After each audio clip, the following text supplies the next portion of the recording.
AP మండలిలో వెంకటేశ్వర స్వామి వారిని అవమానించేలా వైసీపీ నాయకులు వ్యవహరించారని ఎమ్మెల్యే వేమిరెడ్డి ప్రశాంత్ రెడ్డి అన్నారు. అభివృద్ధి కోసం CM Chandrababu, deputy CM Pawan Kalyan, మంత్రి నారా లోకేష్ కృషి చేస్తున్నారని, వీరికి ప్రధాని మోదీ సహకారం అందిస్తున్నారని తెలిపారు. భవిష్యత్ తరాలకు ఏ రకంగా ఉపయోగపడాలో కూటమి నేతలు ఆలోచనలు చేస్తుంటే వైసీపీ నాయకులు అడ్డుకునే ప్రయత్నాలు చేస్తున్నారని మండిపడ్డారు. సమావేశాల టైంలో మీరు శాసనసభకు రాకుండా వచ్చిన ఒక శాసన మండలిలో బడ్జెట్ గురించి మాట్లాడి దాంట్లో ఏమన్నా మీకు భేదాలు కనిపిస్తే దాని గురించి చర్చించాలి, కానీ అది వదిలేసి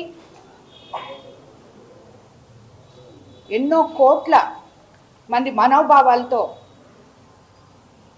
ఉన్న మన వెంకటేశ్వర స్వామిని రాజకీయాల్లోకి లాగి ఇలా భ్రష్టు పట్టించి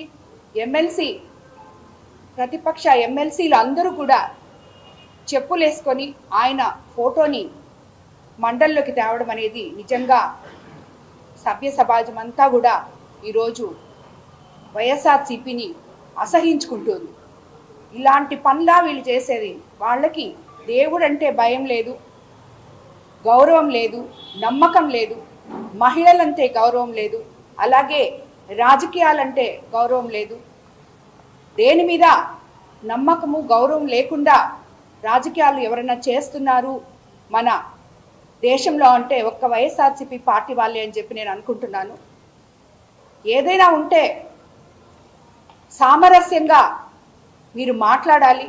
ఎక్కడైనా కూడా సమస్యలు ఉంటే తేల్చుకోవాలి. ఎందుకంటే మనం అధికారంలోకి వచ్చిన తర్వాత అస్తవ్యస్తంగా ఉన్న ఈ రాష్ట్ర వ్యవస్థని సరిదిద్దుకుంటూ ముఖ్యమంత్రి చంద్రబాబు నాయుడు గారు, అలాగే ఉప ముఖ్యమంత్రి పవన్ కళ్యాణ్ గారు, అలాగే లోకేష్ బాబు గారు, అలాగే మనకందరికీ ఎంతో సపోర్ట్ చేస్తున్న నరేంద్ర మోడీ గారు, అందరము కలిసి ఆంధ్ర రాష్ట్రాన్ని భవిష్యత్తు తరాల వాళ్ళకి ఏ రకంగా మనం గొప్పగా అందించాలి అని చెప్పి మనమంతా తాపత్రయపడుతుంటే ప్రతి ఎమ్మెల్యే, ప్రతి ఎంపీ, ప్రతి ఎమ్మెల్సీ, ప్రతి నాయకుడు, ప్రతి కార్యకర్త దీని గురించి పాటుపడుతుంటే అవతల పార్టీలో ఉన్న ప్రతిపక్ష నేతలు, ప్రతి కార్యకర్త, ప్రతి ఎవరు ఏ నాయకుడైనా కానీ ప్రతి ఒక్కరు కూడా దాన్ని ఎలాగా